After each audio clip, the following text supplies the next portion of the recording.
Okay. సరే ఈ కొమ్మినేని గారికి సంబంధించి సరే నిన్న కోర్టులో ప్రవేశపెట్టారు. ఆయన్ని రిమాండ్‌కి ఇచ్చారు. 14 రోజులు రిమాండ్‌కి ఇచ్చారు. అయితే నిన్న కోర్టులో కొన్ని ఆరోపణలు జరుగుతున్నటువంటి నేపథ్యంలో జడ్జి చాలా సీరియస్ అవుతూ వచ్చారు. ప్రభుత్వానికి సంబంధించి కావచ్చు, పోలీసులకు సంబంధించి కావచ్చు.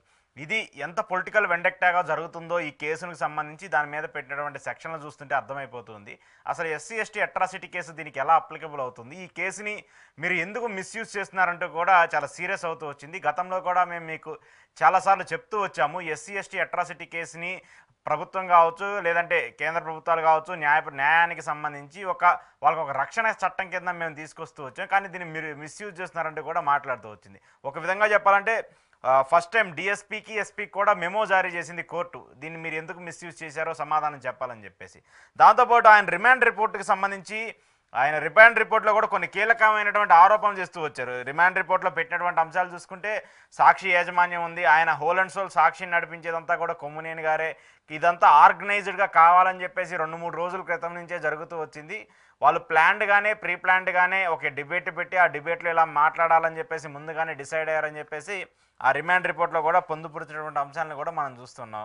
సో దీన్ని నిజంగానే ఇది రాజకీయ కక్షగా చూడాలా, లేదంటే నిజంగానే అలాంటి పరిణామాలు కొమ్మినేని గారు చేసి ఉంటారు అనుకోవాలా?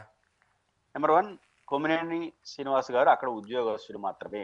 ఆయన ఆనరేట్ అవుతాడు, డైరెక్టర్ కూడా కాదు. కాబట్టి సాక్షి యాజమాన్యంలో భాగం కొమ్మినేని కాదు.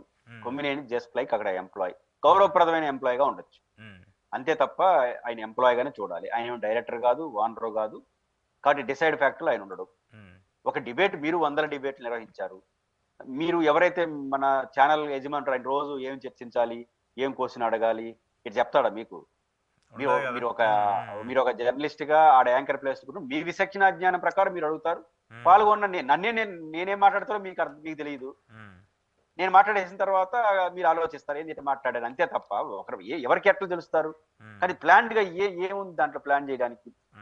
మనం కొమ్మినేని శ్రీనివాస్ గారితో నాకు గడ వ్యక్తిగత అనుబంధం ఉంది, 100 డిబేట్లు చేశాను, వ్యక్తిగతంగా గౌరవం ఉంది.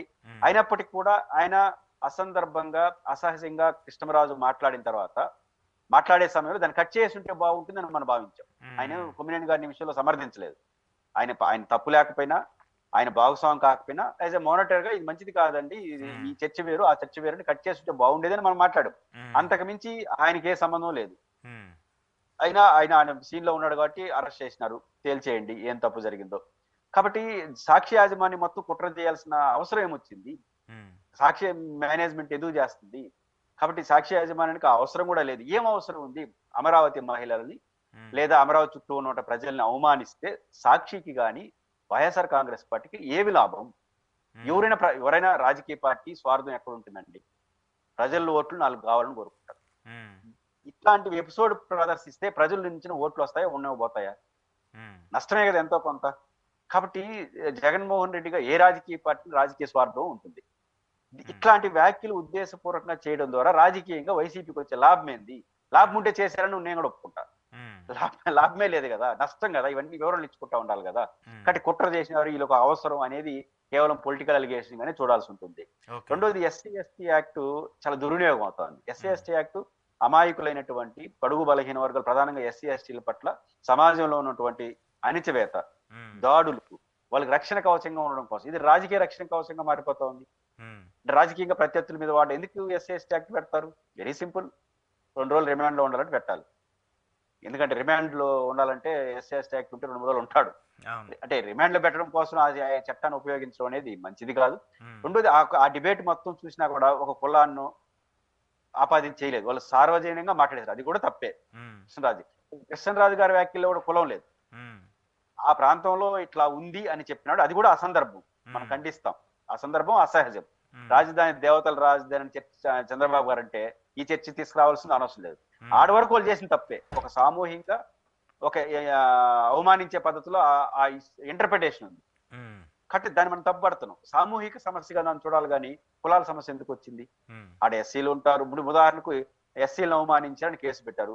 మరి ఆడ రెడ్లు ఉంటారు, నాయుళ్ళు ఉంటారు, వాళ్ళకి అవమానం కదా, మరి వాళ్ళు ఎందుకు కేసు పెట్టలేదు? అంటే పాయింట్ ఏంటంటే ఈ కేసు పెడితే కొన్ని రోజులు లోపల ఉంటారు. ఇది సరిది కాదు కదా. మీరు కేసుగా చూడండి.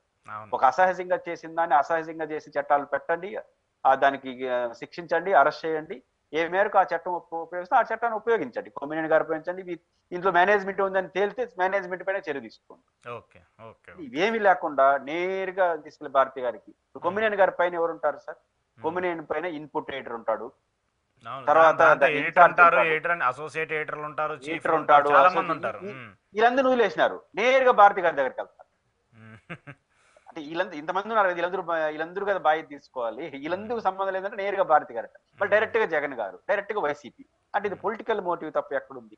కాబట్టి కొమ్మినేని గారి కేసు విషయంలో ఖచ్చితంగా ప్రభుత్వం చట్టబద్ధంగా ఆయన మీద అనుమానం ఉంటే చర్య తీసుకోండి. అంతే తప్ప కొన్ని రోజులు పెడదాం లోపల అని చెప్పి ఆడో కేసు పెట్టడం, రాష్ట్రం అంతా కేసులు పెట్టేసి 4-5 చోట్ల తిప్పుదాం అనుకుంటే ఈ వయసులో ఆయన కొంత ఇబ్బంది పడతాడు శారీరకంగా, మానసికంగా.